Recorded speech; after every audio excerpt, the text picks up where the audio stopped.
Very good morning 8th class. Today we will start 10th chapter in your history book and the name of that chapter is India after independence. ठीक है, last chapter में हमने देखा था कि finally बहुत सारे struggle के बाद इंडिया को जो है इंडिपेंडेंस मिल जाती है। कब मिलती है? 15 अगस्त 1947 में को। ठीक है, अब जब इंडिया इंडिपेंडेंट हो जाता है तो इंडिया के सामने ऐसा नहीं था कि इंडिपेंडेंट होगा तो सारी प्रॉब्लम सॉल्व हो गई थी। ठीक है, अब और ज़्यादा प्रॉब्लम्स आ रही थी, कुछ नई नई प्रॉब्लम्स जो थी इंडिया को जो है फेस करनी पड़ रही थी। क्या क्या प्रॉब्लम्स थी? देखो, पहली प्रॉब्लम तो यही थी कि इंडिया और पाकिस्तान का पार्टीशन हो गया था। ठीक है, तो उससे क्या प्रॉब्लम फेस हो रही थी कि बहुत सारे लोग इंडिया छोड़ के जा रहे थे और बहुत सारे रिफ्यूजीज इंडिया में पाकिस्तान से आ रहे थे। ठीक है, तो सबसे बड़ी प्रॉब्लम ये एक बहुत ज़्यादा जो है शिफ्टिंग का प्रोसेस चल रहा था दोनों ही कंट्रीज़ के बीच में। ठीक है, उसके अलावा क्या था, देखो इंडिया में बहुत सारी प्रिंसली स्टेट्स थी। प्रिंसली स्टेट्स समझते हो? जो राजा महाराजाओं की जो स्टेट्स थी। ठीक है, क्योंकि जो ब्रिटिशर्स थे, ब्रिटिशर्स ने जाते समय क्या कहा था, जो स्टेट्स थी वो तो डायरेक्टली डिवाइड हो गई थी फिजिकल फीचर्स के अकॉर्डिंग कि ये पाकिस्तान बना दिया, ये वाला पोर्शन इंडिया बना दिया। ठीक है, और जो प्रिंसली स्टेट्स थी यानी कि जो राजा महाराजाओं के जो एरिया थे उनको क्या बोल दिया, उन स्टेट्स को कि आपकी मर्जी है, आप पाकिस्तान के साथ जाना चाहते हो पाकिस्तान के साथ जाओ, इंडिया के साथ रहना चाहते हो तो इंडिया के साथ रह जाओ। ठीक है, और आप अगर इंडिपेंडेंट रहना चाहते हो, ना पाकिस्तान के साथ जाना चाहते हो ना इंडिया के साथ आना चाहते हो, तो आप इंडिपेंडेंट भी रह सकते हो। तो ये भी एक प्रॉब्लम थी, क्योंकि इंडिया क्या चाहेगा कि प्रिंसली स्टेट्स उसको ज्वाइन करे, पाकिस्तान क्या चाहेगा जो भी प्रिंसली स्टेट्स है वो उसको ज्वाइन करे। ठीक है, तो यहाँ पे भी एक प्रॉब्लम थी कि दोनों ही कंट्रीज चाहती थी कि जल्दी से जल्दी अपना जो है एक जो मैप है उसको फाइनल कर ले, जितनी भी प्रिंसली स्टेट्स हैं अपने कंट्री के साथ उनको हम ऐड कर लें। ठीक है, तो ये प्रिंसली स्टेट्स की प्रॉब्लम थी। एक तो जो है शिफ्टिंग की प्रॉब्लम चल रही थी, इंडिया पाकिस्तान के बीच में बहुत सारे रिफ्यूजीज इंडिया में आ रहे थे। ठीक है, इसके अलावा जो प्रिंसली स्टेट थी, अब प्रिंसली स्टेट्स कुछ तो अपनी मर्जी से इंडिया में आ रही थी, कुछ पाकिस्तान में जाने चाहती थी। अगर मान लो इंडिया का मैप आप सबको पता है, कोई मान लो बीच के एरिया का कोई पोर्शन है और वो चाहता है कि मेरे को पाकिस्तान से मिलना है, तो अब देखो कैसे पॉसिबल हो सकता है। अगर वो एरिया या वो स्टेट किसी ऐसे राजा की है, महाराजा की है, ठीक है, और वो कहता है कि नहीं मुझे तो इंडिया में नहीं रहना। सपोज हम मध्य प्रदेश का एरिया लेते हैं फॉर एग्जांपल, मध्य प्रदेश में कोई प्रिंसली स्टेट है, वो कहती है मुझे तो पाकिस्तान में जाके मिलना है, लेकिन देखो कितना दूर पड़ हो गया पाकिस्तान, और वो है इंडिया के एमपी में। तो ये प्रॉब्लम्स थी जो उस समय के जो लीडर्स थे उनको एड्रेस करनी थी कि अगर कोई प्रिंसली स्टेट इस तरीके से पाकिस्तान में जाना चाहेगी, या सेम प्रॉब्लम पाकिस्तान से भी आ सकती थी कि पाकिस्तान के दूर दराज का कोई प्रिंसली स्टेट है, वो कहे कि मुझे तो इंडिया में जाके रहना है, तो वो भी एक प्रॉब्लम थी। इतनी दूर से आप उसको एडमिनिस्टर कैसे करोगे? ठीक है, तो ये सारी प्रॉब्लम्स थी जिनको जो है उस टाइम के लीडर्स को सॉल्व करना था। उसके अलावा मेजर प्रॉब्लम क्या थी कि इंडिया में जो है कास्ट सिस्टम बहुत प्रिवेल था उस समय में। ठीक है, कास्ट के बेसिस पे डिफ्रेंसिएशन लोगों के बीच में, सोसाइटी में बहुत ज़्यादा था। ठीक है, आप सबने हमने जो है अभी प्रीवियस चैप्टर में हम यही सब चीज़ें पढ़ते हैं, विमेन की क्या कंडीशन थी, लोअर कास्ट की क्या कंडीशन थी, रिफॉर्मर्स ने किस तरीके से इंपॉर्टेंट रोल प्ले किया, वो सब चीज़ें हमने पढ़ी। ठीक है, तो पार्टीशन के टाइम जब इंडिया इंडिपेंडेंट हो गया उसके बाद ये सारी प्रॉब्लम भी थी जिनको जो हमारे लीडर्स थे उनको एड्रेस करना था। दूसरा, अब जब नया राष्ट्र बनता है, कोई भी देश इंडिपेंडेंट होता है, तो उसको किस तरीके से गवर्न करना है ये भी तो डिसाइड करना था। कौन डिसाइड करेगा? जो लीडर्स थे हमारे, उनको डिसाइड करना था कि हमें अपने देश को किस तरीके से जो है आगे चलाना है, क्योंकि जो ब्रिटिशर्स ने कुछ रूल्स बनाए हैं क्या हम उनको फॉलो करते रहे या हम अपने कंट्री के लिए कुछ नए रूल बनाए। पार्टीशन भी हो गया तो उसको भी एड्रेस करना है कि अब पाकिस्तान से हम सेपरेट हुए हैं, जो लोग रिफ्यूजी वहाँ से आएंगे उनको किस तरीके से सेटल करना है। ठीक है, धर्म के नाम पे जो हिंसा हो रही थी उसको रोकना था। पता है ना पार्टीशन के टाइम पे कितना ज़्यादा धर्म के नाम पे हिंसाएं हो रही थी, उस चीज़ को भी कंट्रोल करना था। तो ये सारे प्रॉब्लम्स थे, ये सारे क्वेश्चंस थे जो उस समय के जो लीडर्स थे उनको एड्रेस करने थे। और साथ ही साथ जो सबसे इम्पोर्टेंट काम करना था वो क्या था, इंडिया को अपना कॉन्स्टिट्यूशन बनाना था, संविधान का निर्माण करना था। संविधान का निर्माण करना क्यों ज़रूरी था? देखो संविधान क्या होता है, एक तरीके की वो बुक होती है जिसमें सारे set of rules, regulation, principles लिखे होते हैं जिनको फॉलो करके किसी भी देश को चलाया जाता है। ठीक है, अब मान लो आपकी क्लास है, आपकी क्लास के लिए कुछ रूल्स रेगुलेशन है। अभी आप इस तरीके से बेंचेस पे बैठे हो, ठीक है, ये क्या है, एक रूल है, एक बेंच पे एक बच्चा बैठेगा, फेस पे मास्क होंगे, ठीक है, डिसिप्लिन में रहोगे, अगर मान लो अब हम एक रेगुलर स्कूल की बात करें तो क्या होता है, स्कूल में डिसिप्लिन होता है, स्कूल में यूनिफॉर्म में आपको आना होता है, ठीक है। जब टीचर पढ़ा रही होती है, आपके हाथ में बुक होती है, आपको वो बुक लेके आनी पड़ती है, और भी बहुत सारे कोड ऑफ कंडक्ट है जिनको आपको स्कूल में रहते हुए फॉलो करना होता है ऐसे ही। तो उसी तरीके से किसी देश की वर्किंग किस तरीके से होगी, ये कैसे डिसाइड होता है, ये उसके कॉन्स्टिट्यूशन से डिसाइड होता है। कॉन्स्टिट्यूशन क्या प्रोवाइड करता है, कुछ set of rules regulations provide करता है कि लोगों को किस तरीके से कंट्री में रहना है, लोगों के क्या क्या अधिकार है, फंडामेंटल राइट्स कहाँ मिलते हैं हमें, कॉन्स्टिट्यूशन ने दिए ना हमें fundamental rights, fundamental duties, DPSP क्या है, जो राइट या जो प्रिंसिपल सेट किए हैं गवर्नमेंट के लिए कि सरकार को किस तरीके से काम करना है, वो भी कहाँ पे लिखा है हमारे कॉन्स्टिट्यूशन में। राज्य सरकारें किस तरीके से काम करेगी, सेंट्रल गवर्नमेंट किस तरीके से काम करेगी, ये सब चीज़ें हमारे कॉन्स्टिट्यूशन में लिखी है, जिनको फॉलो करते हुए ही कोई भी सरकार जो है, चाहे वो किसी भी पार्टी की सरकार बनती है, उसको उन प्रिंसिपल को, उन हर चीज़ को फॉलो करना पड़ता है। पार्लियामेंट कैसे काम करेगी, लिखा है हमारे कॉन्स्टिट्यूशन में, ठीक है। जुडिशरी की क्या पावर्स हैं, जुडिशरी मतलब जो न्यायालय है, हमारी न्यायपालिका है, उसकी क्या पावर्स हैं, कितनी इंडिपेंडेंट है वो, सरकार का कितना रोल होगा उसके कामकाज में या नहीं होगा बिल्कुल भी, ये सब चीज़ें कौन प्रोवाइड करता है, कौन प्रोवाइड करता है। अभी आपने आज अगर मॉर्निंग में अगर आपने न्यूज़पेपर देखा होगा तो वहाँ पे एक आर्टिकल जो है न्यूज़ आई हुई है कि जो हमारा सुप्रीम कोर्ट है उसने सरकार को जो है एक तरीके से फटकार लगाई है कि आप जो ये कृषि बिल है जिसका विरोध हो रहा है, किसान धरना प्रदर्शन कर रहे हैं, ठीक है, तो सुप्रीम कोर्ट ने क्या बोला है कि आप इसको फर्दर क्यों नहीं इसको स्थगित कर देते, स्थगित मतलब पोस्टपोन क्यों नहीं कर देते, क्यों लोग सड़कों पे बैठे हैं इतने दिन से, क्यों आपने इतनी सारी मीटिंग्स करी जो फेल हो गई, इसका मतलब आपने अच्छे से एड्रेस नहीं करा। अभी सुप्रीम कोर्ट को किसने मतलब ऑर्डर किसने पावर दी कि वो सरकार को डांट सकती है या सरकार को ऐसा करने को कह सकती है, किसने दी ये पावर, कॉन्स्टिट्यूशन ने, हमारे संविधान ने, ठीक है। कि सरकार का कोई भी काम ऐसा है जिससे लोगों को नुकसान हो रहा है या लोगों की वेलबींग के लिए नहीं है, तो वहाँ पे कौन इंटरफेयर कर सकता है, सुप्रीम कोर्ट कर सकता है। और ये कौन कहता है, ये हमारा कॉन्स्टिट्यूशन हमें बताता है। अपनी मर्जी से तो सुप्रीम कोर्ट नहीं कह सकता ना कुछ भी, क्योंकि उसको ये पावर कॉन्स्टिट्यूशन ने दी है, इसलिए उसके पास अधिकार है ऐसे मैटर्स में बोलने का, सरकार से जवाब लेने का कि तुम हमें आंसर दो कि ये सब चीज़ें क्यों हो रही है, ठीक है। तो कॉन्स्टिट्यूशन इसलिए उस समय में बनाना ज़रूरी था कि आगे आने वाले समय में हमारे देश का निर्माण हमें किस तरीके से करना है, उसके लिए हमें एक जो है सेट ऑफ रूल्स की ज़रूरत होगी। तो उसके लिए एक बुक लिखी गई जिसका नाम था कॉन्स्टिट्यूशन, ठीक है। डॉक्टर भीमराव अम्बेडकर की अध्यक्षता में, आपको पता होगा ना, उन्होंने एक इम्पॉर्टेंट रोल प्ले किया था कॉन्स्टिट्यूशन को डिज़ाइन करने में, फ्रेम करने में, ठीक है। तो उनकी अध्यक्षता में हमारे देश का कॉन्स्टिट्यूशन लिखा गया था, जिसको आज भी हम मानते हैं।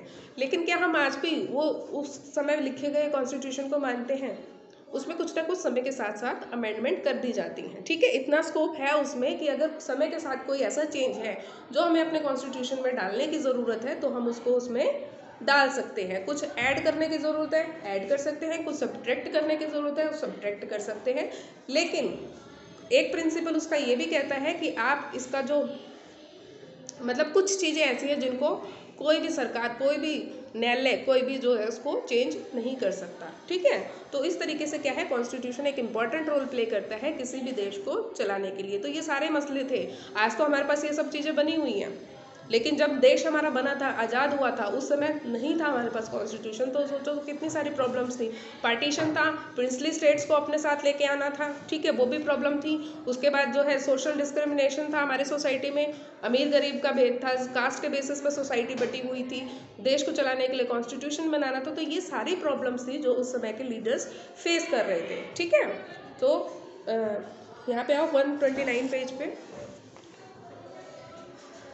सेकंड ये last paragraph, constitution is written. उसके बाद क्या होता है, कॉन्स्टिट्यूशन को लिखा जाता है।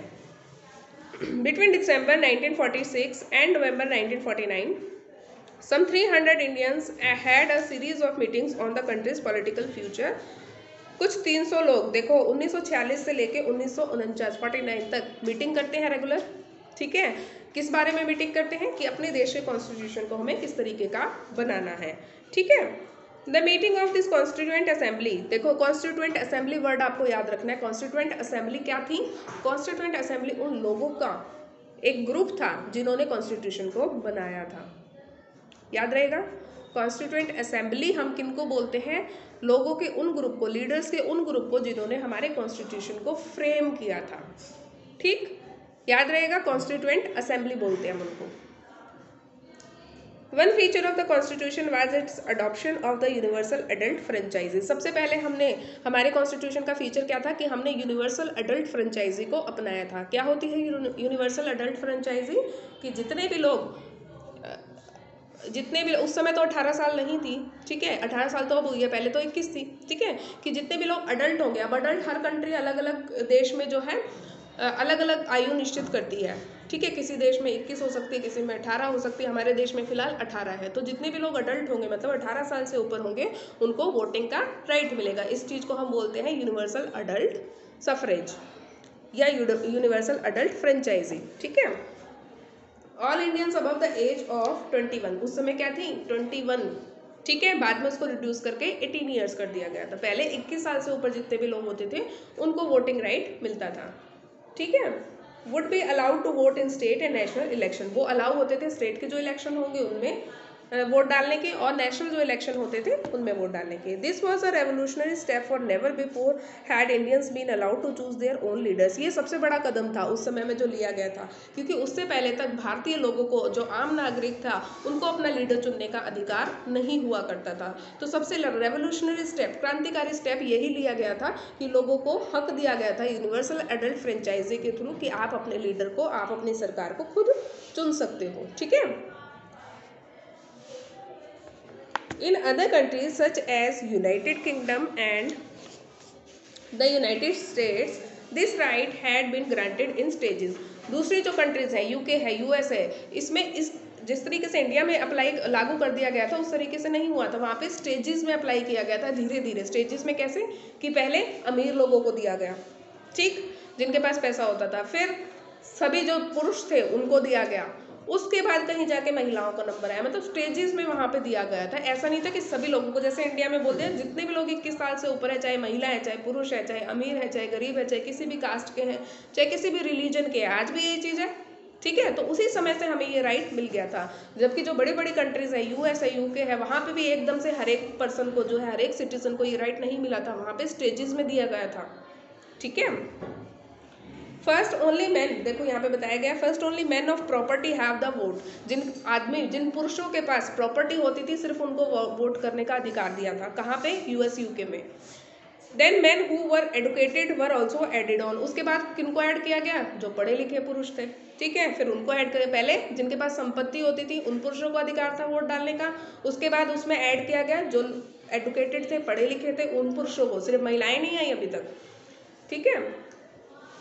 Working class man got the vote only after long struggle. जो वर्किंग मजदूर थे या कोई भी कर्मचारी थे, उनको बहुत ज़्यादा संघर्ष करने के बाद वोटिंग राइट मिला था। यानी कि पुरुषों को भी वहाँ स्ट्रगल करना पड़ा था वोटिंग राइट लेने के लिए। Finally after a bitter struggle for their own, American and British women were granted the vote. बहुत लंबे संघर्ष के बाद ब्रिटिश और अमेरिकन महिलाओं को जो है वोट डालने का अधिकार मिला था, ठीक है। बहुत सारे वर्ल्ड में ऐसी कंट्रीज हैं जहाँ महिलाओं ने बहुत लंबे लंबे सदियों तक जो है स्ट्रगल करा वोट का अधिकार पाने का। On the other hand, soon after independence, India chose to grant this right to all its citizens regardless of gender, class और education। जबकि भारत में क्या हुआ है, जैसे ही हमने आज़ादी हासिल करी, जैसे ही हम इंडिपेंडेंट हुए, हमने हर एक पर्सन को, जो भी 21 साल का था, चाहे वो मेल है, फीमेल है, पढ़ा लिखा है, अनपढ़ है, गांव का है, शहर का है, प्रॉपर्टी है, नहीं है, ठीक है, किसी भी रिलीजन का है, किसी भी जो जाति का है, सबको जो है वोटिंग राइट दे दिया था। तो ये सबसे अच्छा जो स्टेप था हमारी ओर से, यानी कि हमारे देश के लीडर्स की ओर से देश के हित में लिया गया था, ठीक है। Second feature of the constitution was that it granted equality before law to all its citizens regardless of their caste or religion affiliation. There were some Indians who wished that the political system of new nation be based on Hindu ideas or that India itself be run as Hindu state. They pointed to be the example of Pakistan, a country created explicitly to protect and further the interest of a particular religious community, the Muslims. However, the Indian Prime Minister Jawaharlal Nehru was of the opinion that India could not and must not become a Hindu Pakistan. देखो उस समय क्या था, एक सबसे बड़ा important चीज़ जो हमारे कॉन्स्टिट्यूशन हमें देती है वो क्या देती है कि सभी धर्मों को हम समान नज़रों से देखते हैं। हमारा कॉन्स्टिट्यूशन क्या कहता है कि देश की नज़र में सभी धर्म समान हैं, ठीक है। सेक्युलर कंट्री है इंडिया। सेक्युलर क्या होती है? धर्म निरपेक्ष, सभी धर्मों को एक जैसी रिस्पेक्ट देती है, ठीक है। उस समय के जो लीडर्स थे उसमें उस समय कई लोगों ने आर्गुमेंट किया कि क्यों ना हम इंडिया को जो है एक हिंदू कंट्री बना दें। जैसे पाकिस्तान क्या है, एक मुस्लिम कंट्री है। वो अपने आप को क्लियरली उन्होंने मेंशन किया है कि पाकिस्तान क्या है, एक मुस्लिम कंट्री है जो कि मुस्लिमों को प्रोटेक्ट करने के लिए, मुस्लिमों को राइट्स को प्रोटेक्ट करने के लिए बनाई है। तो उस समय के काफ़ी हिंदू लीडर्स जो थे उन्होंने बोला कि क्यों ना हम इंडिया को भी इसी तरीके से बना दें, एक हिंदू राष्ट्र बना दें, ठीक है, जिस तरीके से पाकिस्तान बना है। लेकिन जवाहरलाल नेहरू कौन थे? हमारे देश के प्रथम राष्ट्रपति थे, प्रधानमंत्री, प्राइम मिनिस्टर। उन्होंने साफ मना कर दिया कि नहीं, हम जो है भारत को दूसरा हिंदू पाकिस्तान नहीं बनने देंगे। हिंदू पाकिस्तान मतलब जिस तरीके से पाकिस्तान मुस्लिम कंट्री बन गया, हम इंडिया को हिंदू कंट्री नहीं बनाएंगे, हम एक सेक्युलर कंट्री बनेंगे। हम सभी धर्मों का सम्मान करेंगे, सभी धर्मों के लोग भारत में आके रह सकते हैं, ठीक है। किसी भी को के साथ भी धर्म के बेसिस पे पक्षपात या फिर किसी भी तरीके का डिफरेंस नहीं किया जाएगा, ठीक है। तो ये एक और फीचर है जो हमारे कॉन्स्टिट्यूशन में प्रोवाइडेड है कि सभी धर्मों की को जो है इक्वल इम्पोर्टेंस दी जाती है, राइट।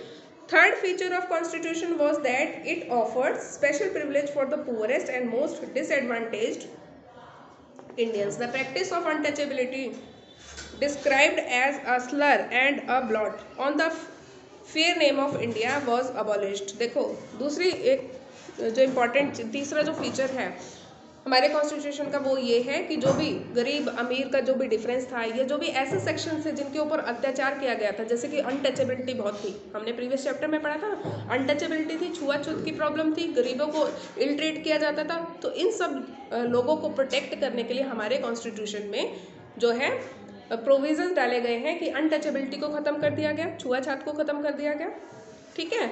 और गरीब लोगों को प्रोटेक्ट करने के लिए बहुत सारे प्रोविज़न हमारे कॉन्स्टिट्यूशन में ऐड किए गए, ठीक।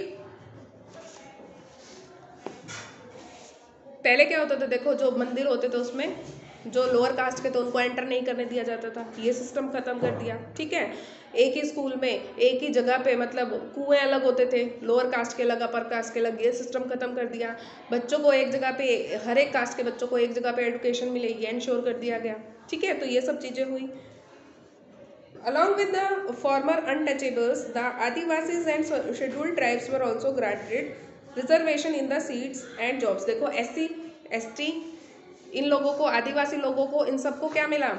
रिजर्वेशन मिली, ठीक है। किसने दी? कॉन्स्टिट्यूशन ने दी। क्यों? क्योंकि इन ग्रुप के साथ, इन जो समाज के जो ये लोग थे, SC शेड्यूल्ड कास्ट के या शेड्यूल्ड ट्राइब के जो लोग थे, आदिवासी जो लोग थे, इनके ऊपर सदियों से अत्याचार होता आया था, ठीक है। जो सो कॉल्ड अपर कास्ट के जो लोग थे, इनको हमेशा से टॉर्चर करते आए थे। तो इनको प्रोटेक्ट करने के लिए हमारे संविधान ने इनको जॉब्स में, सरकारी नौकरियों में आरक्षण दिया, ठीक है। तो ये भी एक फीचर है जो कि कॉन्स्टिट्यूशन से प्रोवाइडेड है। अब इन सारे कामों को करने के लिए ऐसा नहीं है कि एक ही दिन में, अभी तो देखा ना हमने 300 लोगों ने 3-4 साल तक मीटिंग करी, ठीक है। लगातार मीटिंग होती थी, डिस्कस होता था, डिबेट होती थी और उसके बाद किसी एक प्रोविज़न को फाइनल किया जाता था। हमारा जो देश का संविधान है, जो कॉन्स्टिट्यूशन है, वो वर्ल्ड का सबसे बल्कि मतलब सबसे ज़्यादा पृष्ठ वाला, पेजेस वाला कॉन्स्टिट्यूशन है, ठीक है। सबसे भारी कॉन्स्टिट्यूशन है, इतने ज़्यादा पेजेस है उसमें। तो अब देखो उसको बनाने में कितना समय लगा होगा, ठीक है। और एक एक प्रोविज़न को, एक एक लाइन को ऐड कर ऐसे ही नहीं किया गया, बहुत सारी डिबेट हुई है, बहुत सारी डिस्कशन हुई है, उसके बाद उस चीज़ को फाइनली कॉन्स्टिट्यूशन में ऐड किया गया है, ठीक है। अब हम देख लेते हैं, देखो ये तो हमारे मेन फीचर्स हो गए कॉन्स्टिट्यूशन के। अब हम देख लेते हैं how were states to be formed, राज्यों को किस तरीके से बनाना था, ये इंपॉर्टेंट था, ठीक है। अब अपने देश में हम राज्य किस तरीके से बनाएं, ठीक है। आज तो हमें पता है 28 स्टेट है इंडिया में, पता है ना सबको, 28 स्टेट्स हैं, 8 यूनियन टेरिटरीज हैं, ठीक है। लेकिन स्टार्टिंग कैसे हुई, कैसे राज्यों का गठन हुआ, वो देखते हैं हम। Back in the 1920s the Indian National Congress, the main party of freedom struggle, had promised that once the country won independence each major linguistic group would have its own province। देखो जैसे ही जो हमारे देश की सबसे बड़ी party है Indian National Congress, उसने प्रॉमिस किया था कि जैसे ही हमारा देश आज़ाद हो जाएगा हम लिंग्विस्टिक ग्रुप बना देंगे। मेजर लिंग्विस्टिक मतलब भाषा के बेसिस पे हम रीजन को स्टेट बना देंगे। हमारे देश में आपको पता है स्टेट किस तरीके से फॉर्म होती हैं, लिंग्विस्टिक बेसिस पे, यानी कि भाषा के रूप से। एक भाषा बोलने वाले लोगों का एक राज्य है, ठीक। राज्यों का गठन किसके बेसिस पे हुआ है, भाषा के बेस पे, ठीक, कि एक भाषा बोलने वाले लोगों का एक राज्य बना दिया गया, एक भाषा बोलने वाले लोगों का दूसरा राज्य बना दिया गया। इस तरीके से देश के राज्यों का गठन स्टार्ट किया गया। For India had divided on the basis of religion, despite for the wishes and efforts of Mahatma Gandhi, freedom had come not to one nation but of two. देखो महात्मा गांधी ने जितने भी स्ट्रगल करा, जितने भी लीडर्स ने स्ट्रगल किया, उसके बाद हमें आज़ादी तो मिली, लेकिन एक देश को आज़ादी नहीं मिली। बदले में क्या बन गए थे, दो देश बन गए थे। तो हम रिलीजन के बेस पे जो है अपने राज्यों को नहीं बांट सकते थे, ठीक है, कि एक धर्म वाले का एक राज्य बना दिया, दूसरे धर्म वाले का दूसरा राज्य बना दिया, क्योंकि इसके बेसिस पे तो पहले ही देश बट गया था, ठीक है। तो ये डिसाइड किया गया था कि हम भाषा के बेसिस पे राज्यों का गठन करेंगे, ना कि धर्म के बेसिस पे, ठीक है। वरना तो ऐसा क्या होगा, हिंदू राज्य बहुत सारे हो जाते हैं। सबसे बड़े ज़्यादा पॉपुलेशन किन की थी, हिंदुओं की थी। तो इस तरीके से तो पॉसिबल था नहीं। तो ये तो आइडिया जो है क्रॉस हो जाता है कि नहीं, हम धर्म के बेसिस पे राज्यों का गठन नहीं करेंगे, हम लिंग्विस्टिक बेसिस पे करेंगे, ठीक है। As a result of partition of India, more than 1 million people had been killed in riots between Hindu and Muslim. मुस्लिम और हिंदुओं के जो दंगे हुए थे पार्टीशन के बाद, उसमें लाखों हिंदू मुसलमान जो है लोग मारे गए थे दंगों में, ठीक है। Could the country afford further division on the basis of language? क्या अब क्वेश्चन ये भी था, क्या भाषा के बेसिस, लैंग्वेज के बेसिस पे हम दोबारा से इस तरीके का राइट कर सकते हैं? इस तरीके के दंगे फिर होने के चांसेस थे ना, जब एक बार दंगे हो चुके हैं धर्म के नाम पे, तो अगर हम लैंग्वेज के बेसिस पे करते तो चांसेस थे ना कि हो सकता है दोबारा दंगे हो जाए, देश के अंदर ही दंगे हो जाए, ठीक है। Both prime minister Nehru and deputy prime minister Vallabh bhai Patel were against the creation of linguistic states. अब देखो उस समय में जो प्राइम मिनिस्टर और वाइस जो डेप्यूटी प्राइम मिनिस्टर थे, वो दोनों ही अगेंस्ट थे कि नहीं, हमें भाषा के बेसिस पे नहीं बनाना चाहिए, क्योंकि उनको डर था कि फिर से जो है दंगे शुरू हो सकते हैं इंडिया में। After the partition, Nehru said disruptions tendencies had come to fore. To check them, the nation had to be strong and united. देखो क्या कहा नेहरू ने कि हमें देखो देश को इकट्ठा करने की ज़रूरत है, हमें देश को बांटने की ज़रूरत नहीं है। अगर हम इस तरीके से पार्टीशन करेंगे तो देश कभी भी यूनाइट नहीं हो पाएगा। जो एकता, जो हमारा कॉन्स्टिट्यूशन हमें बार बार कहता है ना कि भारत क्या है, एकता का प्रतीक है, भारत के लोग एकता का प्रतीक है, तो वो एकता नहीं आ पाएगी। उस समय के लीडर्स का ये मानना था कि अगर हम इस तरीके से पार्टीशन करेंगे तो कभी भी देश में एकता और अखंडता नहीं आ पाएगी। That the Congress leaders would now go back on their promise created great disappointment. The Kannada speakers, Malayalam speakers, the Marathi speakers had all looked forward to have their own state. अब देखो, अब ये सारी बातें हुई तो लोगों को निराशा होने लगी, क्योंकि कांग्रेस ने तो प्रॉमिस किया था कि हम भाषा के बेसिस पे बना देंगे। तो जो कन्नड़ स्पीकर लोग थे, मराठी बोलने वाले लोग थे, मलयालम बोलने वाले लोग थे, ये सब लोग जो है वेट कर रहे थे कि कब हमारे राज्यों का गठन होगा, जो हम एक जैसी भाषा बोलने वाले, कन्नड़ बोलने वालों का कब एक जो है स्टेट बनेगी। ऐसे ही अलग अलग भाषा के लोग जो है वेट कर रहे थे अपनी स्टेट बनने का। The strongest protest, however, came from the Telugu-speaking districts of what was Madras Presidency. उस समय में क्या नाम था उसका, मद्रास प्रेसिडेंसी नाम था, जहाँ पे सबसे ज़्यादा जो है तेलुगु स्पीकिंग लोग रहते थे, तेलुगु भाषा बोलने वाले लोग रहते थे। सबसे ज़्यादा विरोध इन्होंने किया कि आप हमारा जो है स्टेट का निर्माण क्यों नहीं कर रहे हो। When Nehru went to campaign there during the general election of 1952, he was met with black flags and slogan demanding we want Andhra. जब नेहरू वहाँ पे इलेक्शन के लिए जाते हैं ना, कैंपेन के लिए जाते हैं ना, बड़े बड़े लीडर्स, प्राइम मिनिस्टर, आपने देखा होगा जब इलेक्शन आते हैं तो ये कैंपेनिंग करते हैं अलग अलग। तो जब ये उस समय में उस मद्रास प्रेसिडेंसी में जाते हैं तो उनका काले झंडों से स्वागत किया जाता है। किसका, जवाहरलाल नेहरू का। क्यों? क्योंकि इन्होंने अपना प्रॉमिस पूरा नहीं किया, इन्होंने अलग राज्य बनाया नहीं तेलुगु स्पीकिंग। तो इन्होंने क्या कहा, हम वी वांट आंध्रा, यानी कि हम आंध्रा राष्ट्र अपना, आंध्रा राज्य अपना बनाना चाहते हैं, जो हम लोग तमिल भाषा बोलते हैं, ठीक है, ये तेलुगु भाषा बोलते हैं। In October of that year a veteran Gandhian named Potti Sri Mullu went on a hunger strike demanding the formation of Andhra state to protect the interest of Telugu speaker. अब लोग जो है भूख हड़ताल पर बैठने लगे, ठीक है, ताकि जो तेलुगु भाषा बोलने वाले लोग हैं उनके इंटरेस्ट को प्रोटेक्ट किया जा सके, उनके लिए राज्य बनाया जा सके। As the fast went on, it attached much support. जैसे जैसे उसका फास्ट बढ़ता गया, भूख हड़ताल बढ़ती गई, ज़्यादा से ज़्यादा लोग उसको सपोर्ट करने लगे। हड़ताल बंद वर ऑब्जर्व्ड इन मेनी टाउन्स, अलग अलग जगह पे हड़ताल होने लगी, बंद होने लगे। On 15 December 1952, 58 days into this fast 40 Sriramulu died. देखो 58 डेज का भूख हड़ताल करने के बाद इनकी मृत्यु हो जाती है, जो भूख हड़ताल पे बैठे थे। As the news paper ported the news of the passing away of Sriramulu engulfed entire Andhra in chaos. उसके बाद क्या होता है, देखो जब जो आदमी प्रोटेस्ट कर रहा था डिमांड के लिए कि हमारा अपना अलग राज्य बनाया जाए, भूख हड़ताल पे बैठा और उसकी मृत्यु हो गई, उसके बाद क्या हो सकता है, बहुत ज़्यादा जो है कयास, अफरा तफरी मच गई पूरे जो है इलाके में। The protest was so widespread and intense that the central government was force to give it in to the demand. उसके बाद जो है सरकार विवश हो जाती है ये डिमांड मानने के लिए कि ठीक है हम भाषा के बेसिस पे आपके राज्य का गठन कर देंगे। Thus, on October 1953, the new state of Andhra came into being, which subsequently became Andhra Pradesh. और इस तरीके से आंध्र प्रदेश पहला का जो है गठन होता है, ठीक है, आंध्रा राज्य बनाया जाता है जिसको आज हम आंध्र प्रदेश के नाम से जानते हैं, ठीक है।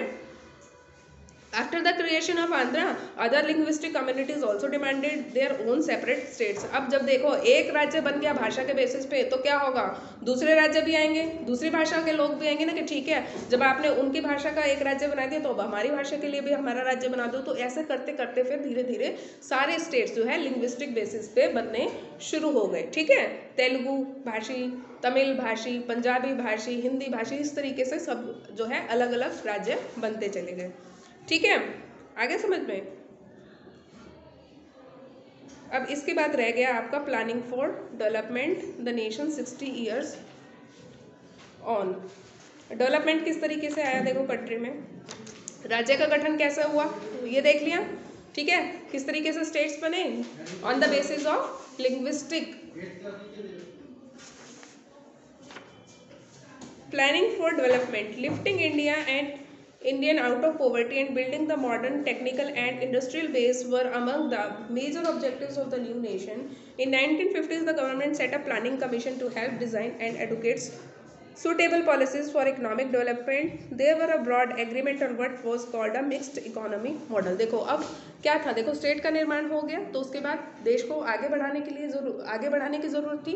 प्लानिंग कमीशन बनाया जाता है जो क्या करेगा, देश की आर्थिक उन्नति के लिए जो है कुछ ना कुछ योजनाएं बनाएगा। 5 ईयर प्लान्स आते हैं उस समय में, ठीक है, 5-5 साल के लिए जो है देश को आर्थिक विकास के लिए जो है प्लान्स बनाए जाते हैं ताकि देश जो है अब इकोनॉमिकली भी डेवलप कर सके। देखो देश बन गया, कॉन्स्टिट्यूशन हमने बना लिया, राज्यों का गठन हो गया, ठीक है। तो अब क्या जरूरत थी, देश को आर्थिक रूप से मजबूत बनाने की, तो उसके लिए प्लानिंग कमीशन का गठन किया जाता है। प्लानिंग कमीशन जो है 5 ईयर प्लान्स लेके आता है जो धीरे धीरे एक एक करके इम्प्लीमेंट होते हैं और फाइनली होते होते होते आज हम इस स्टेज पे पहुंचे हैं जहाँ पे आज आप देख सकते हो इंडिया क्या है, इंडिया क्या है, एक अच्छी इकोनॉमिक डेवलप कंट्री है। मतलब डेवलप तो नहीं हुआ है लेकिन डेवलपिंग है, ठीक है। डेवलपिंग मतलब हम अभी डेवलप हो रहे हैं। यूएस की तरह डेवलप्ड कंट्री तो हम अपने आप को नहीं कह सकते, लेकिन हम डेवलपिंग कंट्री हैं, अंडर डेवलप नहीं है, अनडेवलप्ड नहीं है। देखो या तो एक होती है कंट्री अनडेवलप, उसका विकास बिल्कुल ही नहीं हुआ है। दूसरी होती है अंडर डेवलप,